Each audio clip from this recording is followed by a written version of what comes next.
Hello, I'm Luke from Wex, and I'm very excited to be in Wetzlar, Germany, testing out the brand new camera from Leica, the SL3.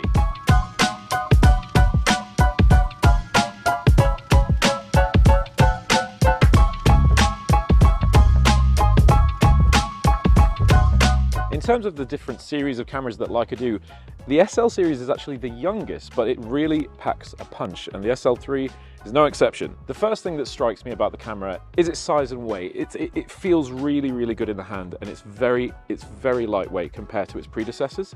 I've got a 2470 on here right now, and it's just felt really easy snapping away all day. There's 3 buttons here on the back: play, function, and menu. There's a knob here that you can navigate the menu with, but to be honest, you don't find yourself diving into the menu that much because they make it so simple to use. In terms of resolution, we're dealing with a triple resolution technology. So it has the BSI sensor, 16, 36, and 60 megapixels to choose from, which means you can crop in and get the most stunningly clear, crisp image that you can possibly imagine. And when you combine that with the 5.76 million dot OLED viewfinder on the back of the camera, what you're seeing as you're snapping is just the most beautiful image. And it makes you really excited to get those images home and mess around with them in the edit.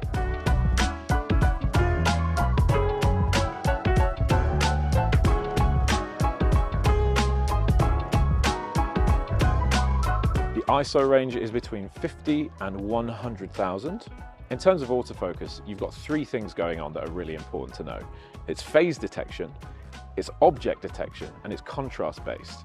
So the amount of technology going in there to make sure you're getting your shots nice and clean is really impressive. I do remember seeing that on the Leica Q3 last year when we tested that out in Slovenia and Croatia and Venice, and I was really impressed with that, and this is no different at all.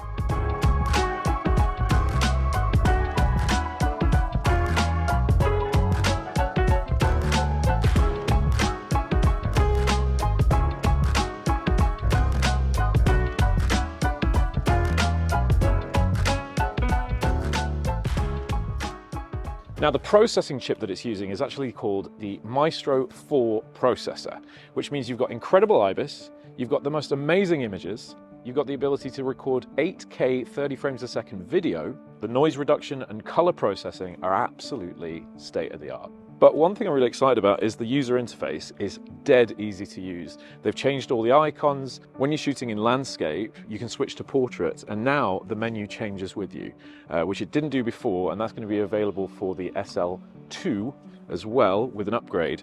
But yes, the new user interface, the UX, is really cool.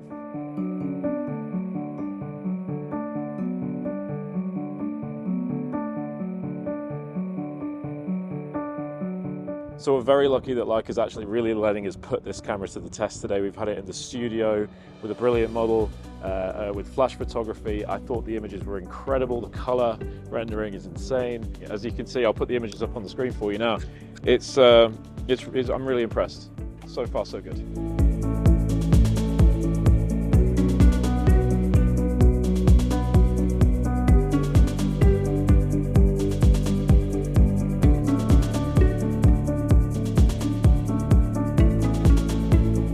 So if you're a Leica user, you've probably used the Leica Photo app, which is incredibly easy to use and really handy for downloading things to your phone.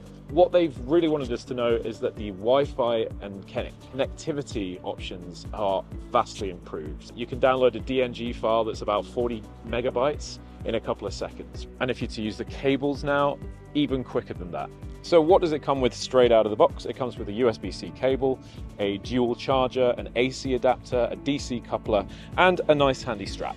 So when it comes to durability and a robust build of camera, there's very few companies out there that can beat Leica. It's that German engineering we all know and love about them. And this is IP54 rated, splash and dust resistant. But we've also been told about the temperatures this thing can withstand. We were told that they have tested it indeed up to 70 degrees heat and minus 30. Now, it will survive, but we don't recommend you putting it in those conditions. Officially, it could do minus 10 and 40 degrees, and it'll be very comfortable in those conditions.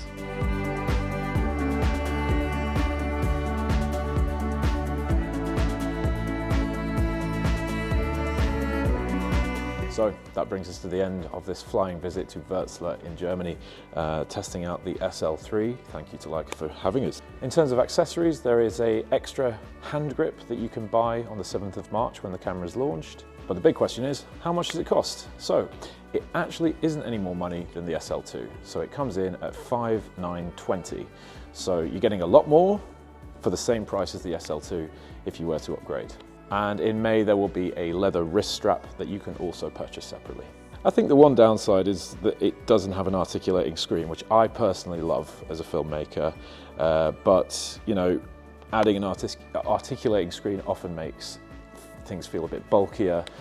So it's about what you're after and what kind of shooter you are really. So yeah, that's everything. That's it from me. Thank you for joining us. Thank you to Leica, and we will see you on the next one.